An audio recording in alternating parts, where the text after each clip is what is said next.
If you want to access or edit your website's SEO details, you can do so within the builder by going into the Site section and then the SEO section. From here, the first thing you'll see is the site name structure, where you can decide if you want it to be shown site name and then menu name, or menu name and then site name. Next, you can add your website site name in this field here. You can add a site description that search engines can pull to show your customers. You can add meta keywords. And if you scroll down, you can paste in a footer code here or a header code here.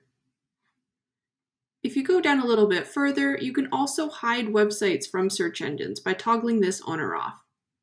When you're all done entering your information, click the Save Settings button.